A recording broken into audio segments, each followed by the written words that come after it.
Assalamualaikum warahmatullahi wabarakatuh. Welcome my YouTube channel. Hehe.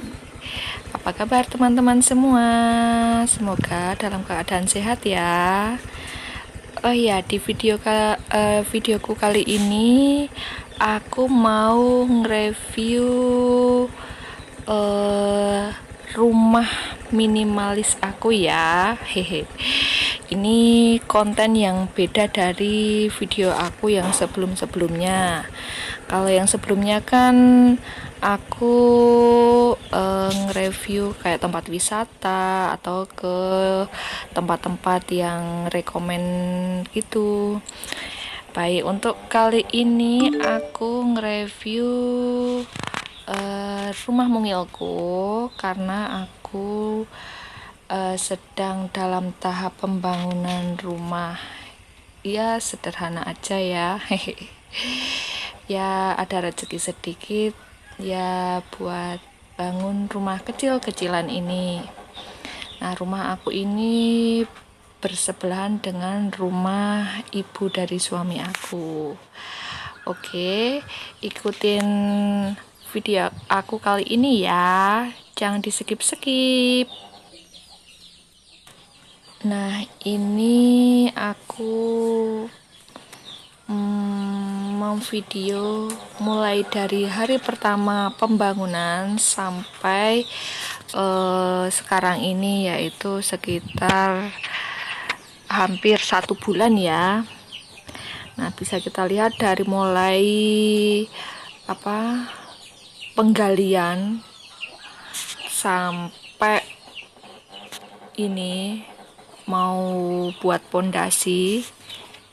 Nanti step by step bisa dilihat dari video ini, sudah ada semuanya, komplit pokoknya. Oh ya, cerita sedikit. Ini sebenarnya ada sisa tanah yang tidak difungsikan atau tidak dipakai, makanya saya dan suami berinisiatif untuk membangun rumah minimalis untuk kami tinggal. Ya karena belum punya tempat tinggal, ya lumayan lah kecil-kecilan, hanya sekedar untuk tempat tinggal nggak apa-apa lah ya.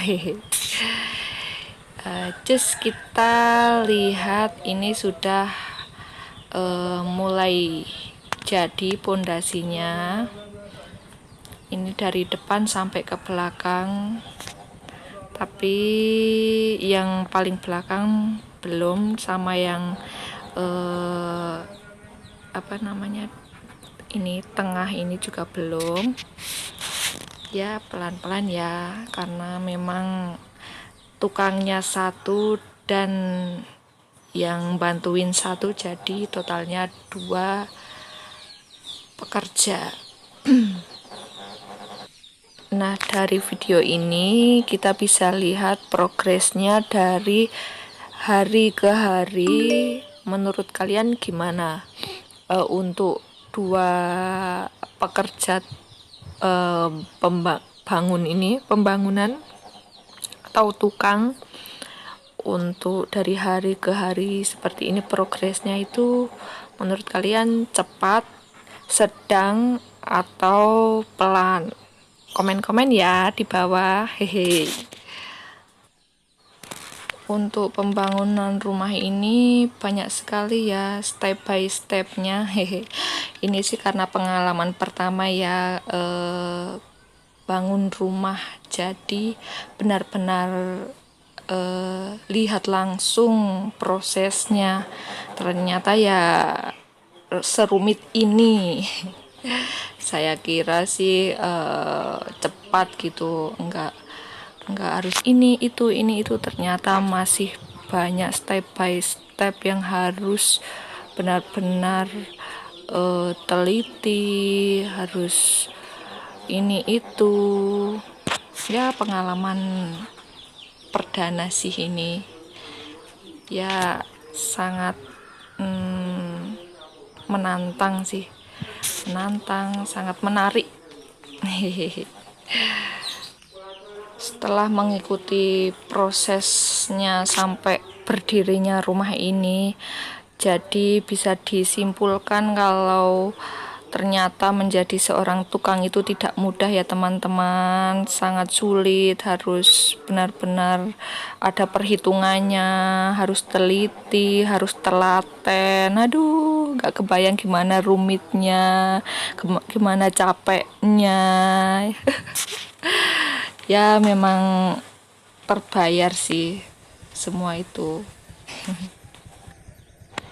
Yuk kita lihat lagi, ini sudah mulai dicor antara satu dengan yang lainnya, sudah hampir sampai belakang dan sudah ditanamin besi-besi bersama bagelnya. Awalnya sih aku nggak tahu ya nama-nama apa material untuk pembangunan rumah ini. Ya dari bangun rumah ini sekarang aku jadi tahu, oh ini namanya bagel, ini namanya sero apa-apa dan lain-lain. Ya maklum, aku bekerja di dunia kesehatan dan sekarang harus ya sedikit-sedikit belajar mengenai bahan-bahan untuk pembangunan, material-material seperti ini. Ya menurutku menarik sih itu.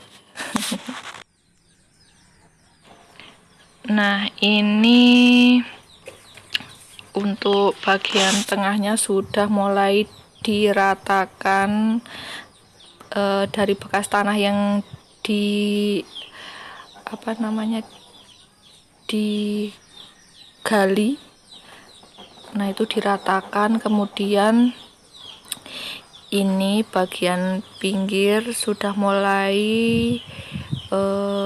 ini pakai batako ya, batakonya mulai dibuat tembok. Oh ya, ini kenapa tidak ada tidak ada gawangnya. Nah karena kami memutuskan untuk menggunakan jendela dan pintu dari aluminium, bukan dari kayu. Jadi kalau untuk aluminium gawangnya itu tidak seperti penggunaan gawang kayu. Kalau gawang kayu kan harus dipasang dahulu sebelum si batako itu didirikan. Kalau aluminium nanti terakhir, setelah semuanya selesai baru bisa dipasang seperti itu. Oh ya, ini pembangunannya kan benar-benar nempel satu tembok dengan rumah mertua. Nah untuk temboknya itu yang tengah itu memang kita dibuat satu tembok aja. Kemudian untuk yang belakang, nah ini yang belakang kita beri jarak sekitar kurang lebih 1 meter untuk akses keluar dari pintu ibu mertua yang belakang. Jadi semisal mau buang sampah atau mau keluar dari pintu belakang itu ada aksesnya, tidak kami tutup. Jadi yang satu pintu itu hanya pintu yang sebelah samping, yang tengah ini ya. Kalau yang belakang enggak begitu. Oh ya, ini yang lorong ini antara tembok saya dan tembok sebelah itu kita kasih jalan kurang lebih 1 meter lebih untuk akses semisal masyarakat sekitar mau ke belakang atau mau ke rumah, mampir ke rumah belakang, itu ada jalannya. Kami enggak menghabiskan tanah sesuai patokan itu, enggak ya. Ya kalau di kampung itu memang harus memberi jalan begitu. Kalau pembangunan rumah harus memberi jalan akses, ya jalan kecil gitulah. Itu sebenarnya untuk motor lewat pun, kendaraan lewat pun juga masih bisa gitu. Kalau di tempat kalian apa sama? Kalau di kampung kita bangun rumah itu harus menyisakan tanah sedikit untuk jalan, paling enggak ya jalan setapak gitu kalau mau kemana-mana, jadi lebih dekat gitu, mungkin gitu ya. Kalau apakah sama kalau teman-teman juga seperti itu? Oh ya, terima kasih banyak buat teman-teman yang sudah menonton dari awal sampai selesainya video ini. Hehe. Mungkin dari teman-teman ada yang punya cerita yang menarik mengenai proses pembangunan rumah, boleh komen di bawah ya. Nanti aku baca, aku respon. Hehe. Nah, ini kita sudah memasuki hari ke-10 dan progresnya sudah sampai seperti ini. Menurut kalian apa masukan untuk ya rumah ini, apa mungkin ada yang kurang atau harus bagaimana?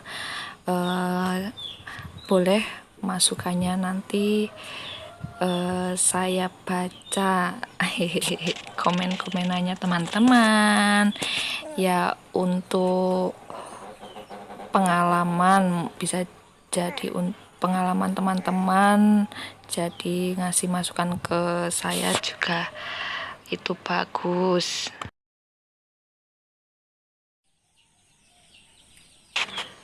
Oh ya, dulu sebelum pembangunan sebenarnya itu mau menggunakan herbal itu, seperti apa, bata warna putih yang ringan itu, bata ringan.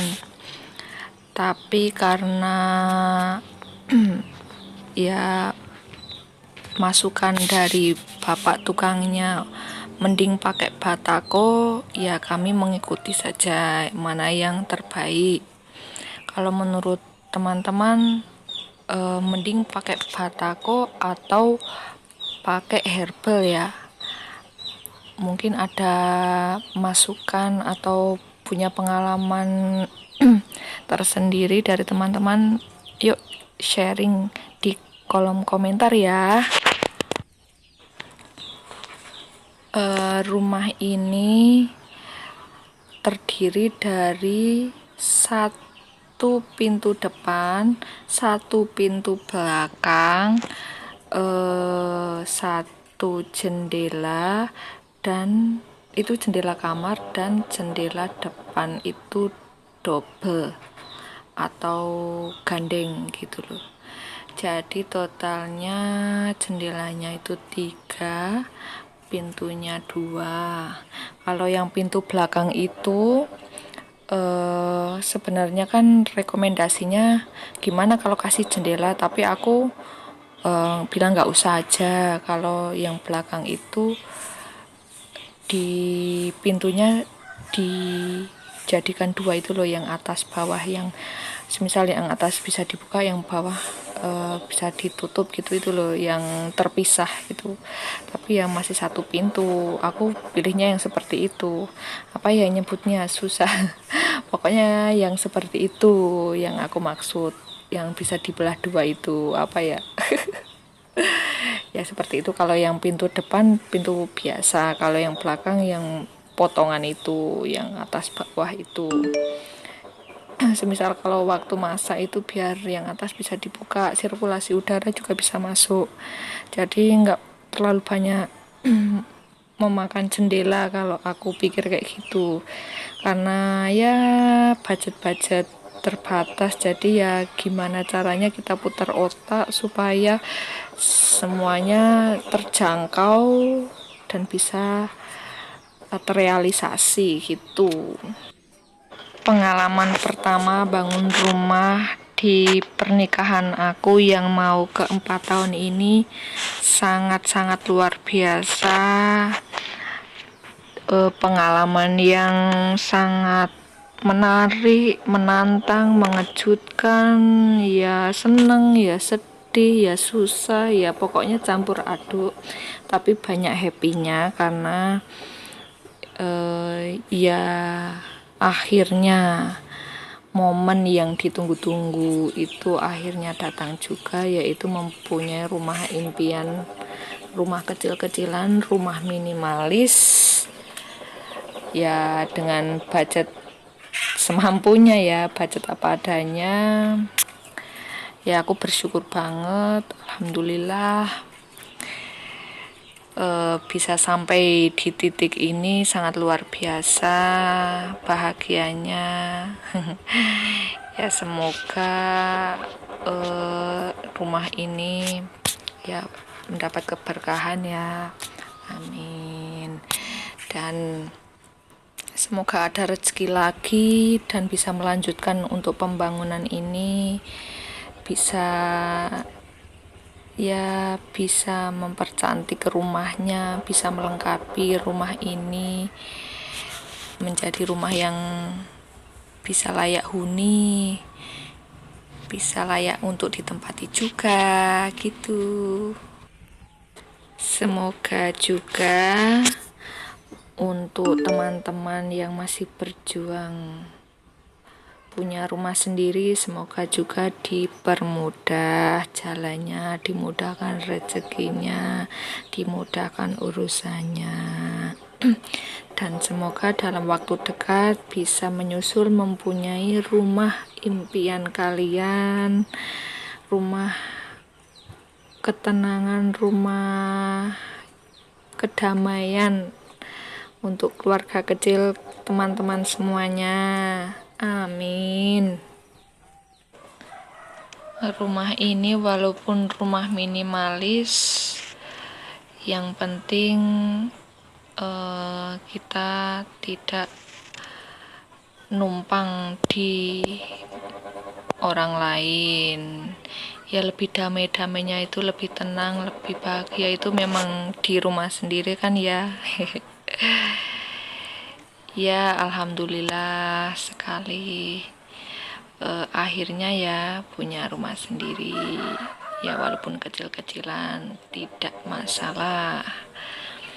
Oh ya, kita lanjut lagi, masuk begini progresnya sekarang. Ya termasuknya ya lumayan lah ya, standar untuk kecepatannya ya standar untuk tenaga 2 orang kan ya bisa dimaklumi lah kalau ada kurang-kurangnya sedikit.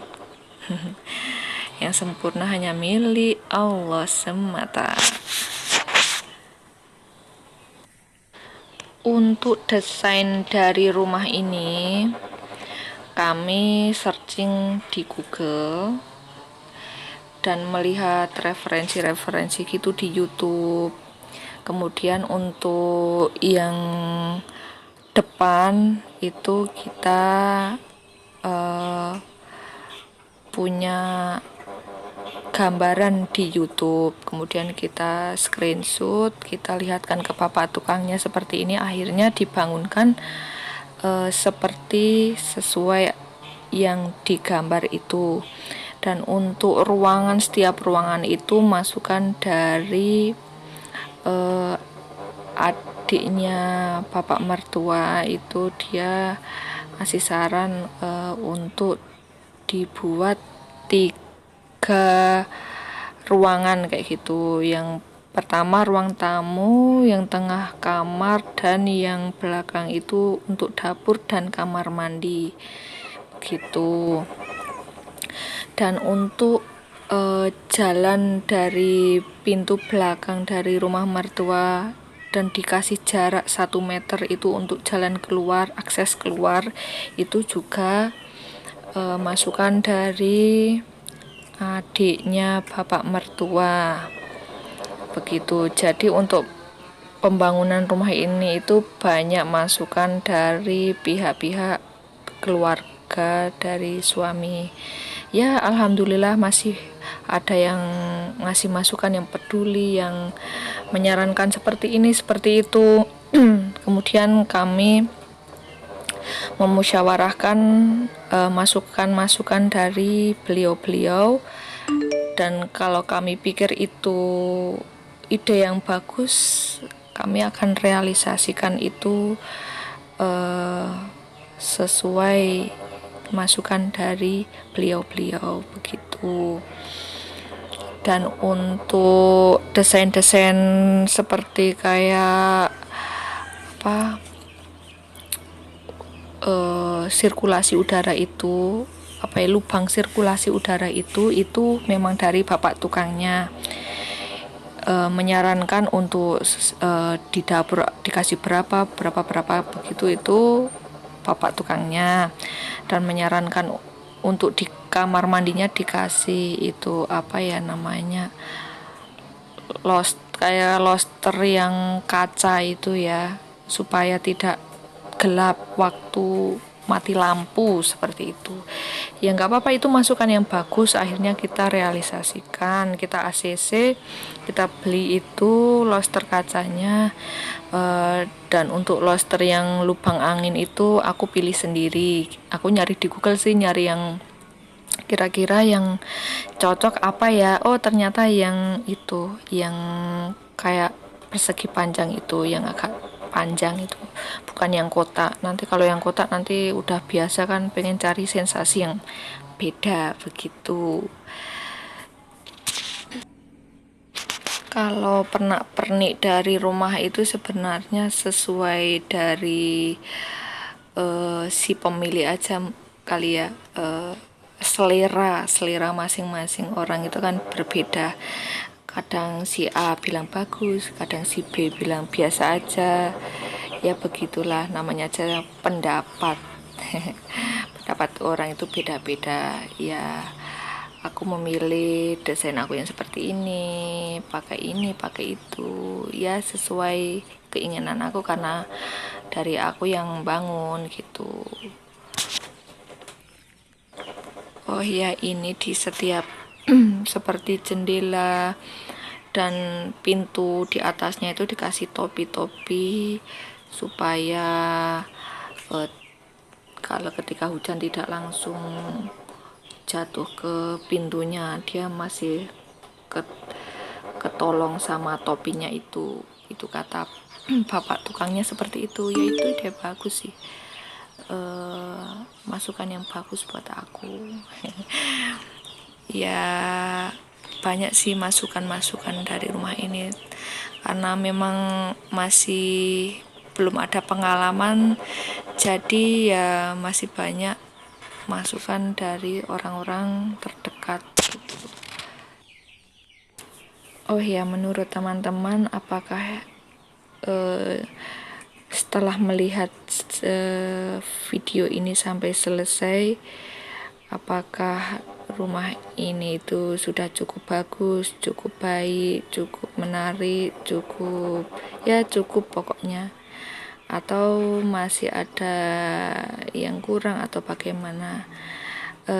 Boleh sharing-sharing ya, bisa siapa tahu bisa jadi masukan buat kami juga. Oh ya, rumah ini yang saya bangun ini tingginya itu sekitar 3 meter.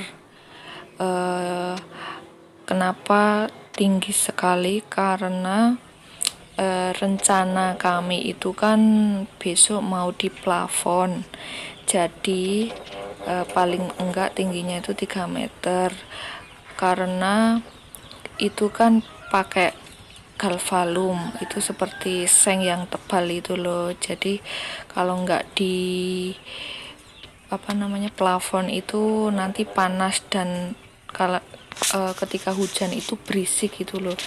Jadi ya meminimalisir sedikit kebisingan dan teriknya matahari itu begitu. begitu.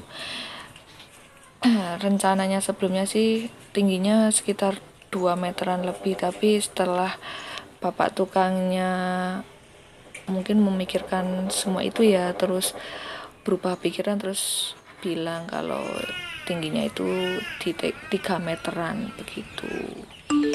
Jadi dimodelkan seperti bukan pakai gendeng yang biasa, itu bukan ya, pakai galvalum, terus posisinya agak miring begitu ya, seperti rumah-rumah modern zaman sekarang, bukan yang kayak segitiga, itu bukan begitu. Apa teman-teman punya pengalaman menggunakan galvalum? Kalau punya aku itu menggunakan galvalum polos, ketebalannya 0,30. Awalnya mau menggunakan galvalum yang pasir, tapi berhubung di daerah sini, yang dekat sini kosong, jadinya ya udah menggunakan yang polos itu. Ada yang tahu bedanya galvalum yang polos dan yang pasir? Komen ya, buat bahan ya, rekomendasi dari kalian aja.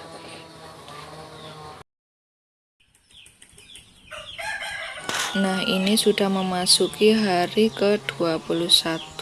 Alhamdulillah sudah berdiri semuanya.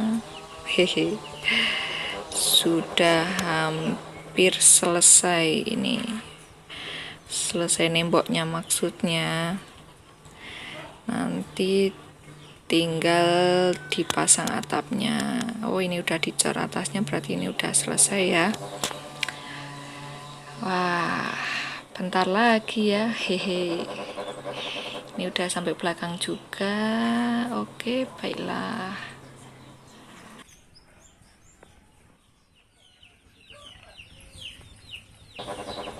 Nah, ini dari dalamnya seperti ini.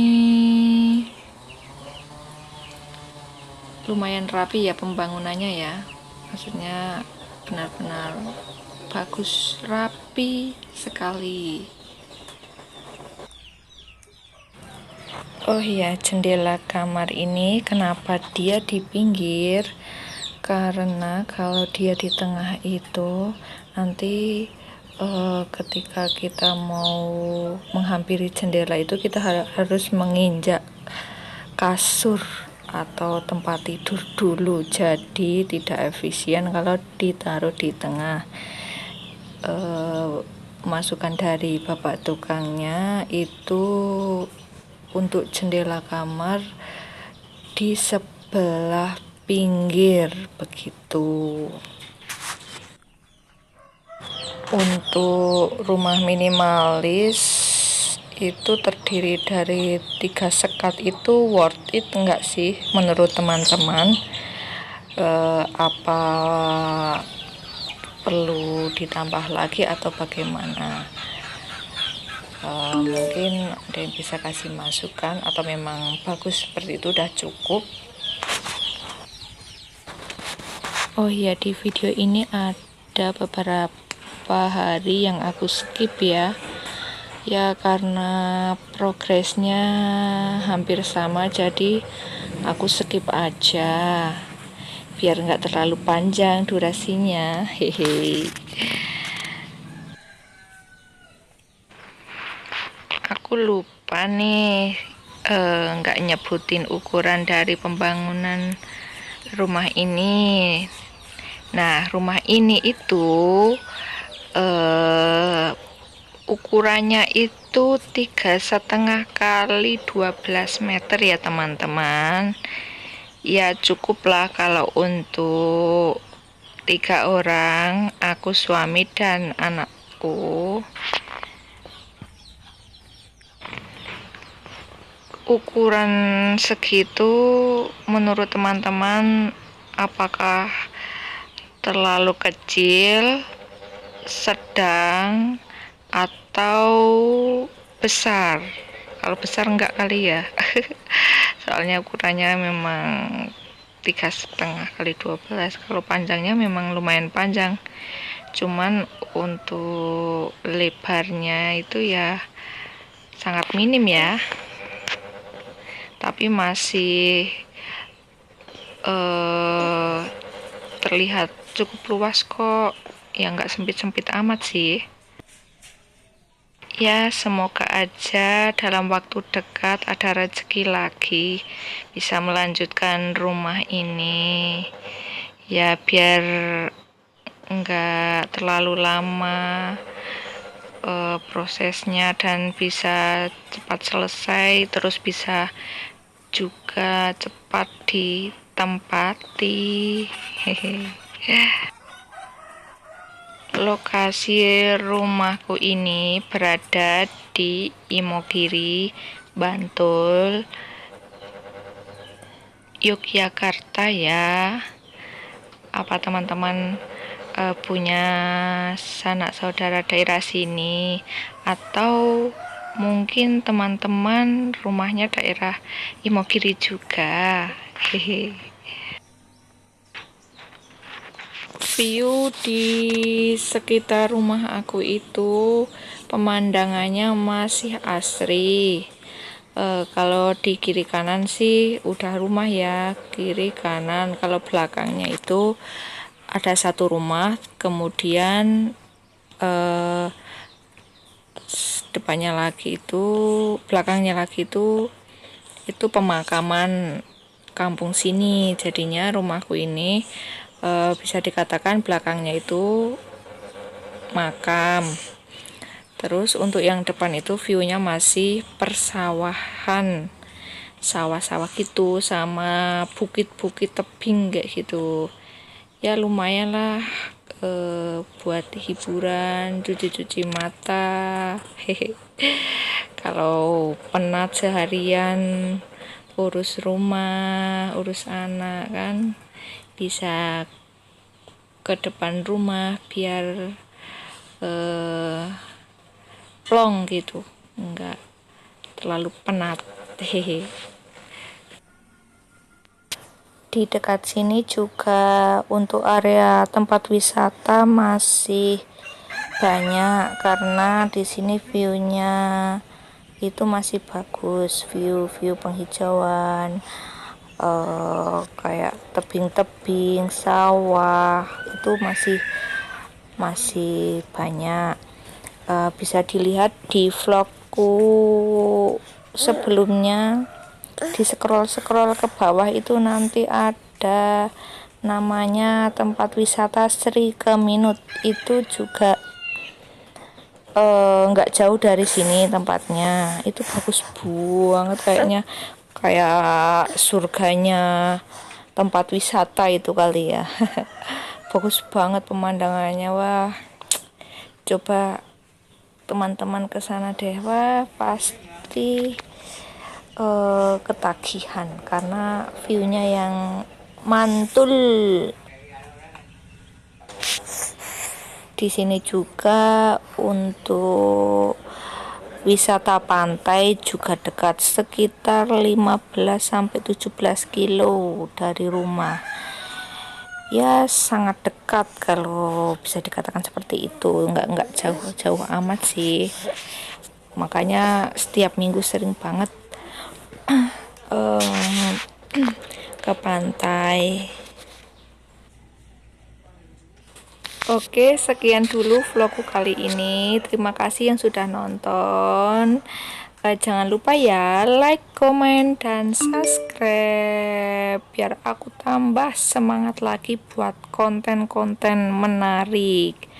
Oke, terima kasih. Wassalamualaikum warahmatullahi wabarakatuh. See you next video.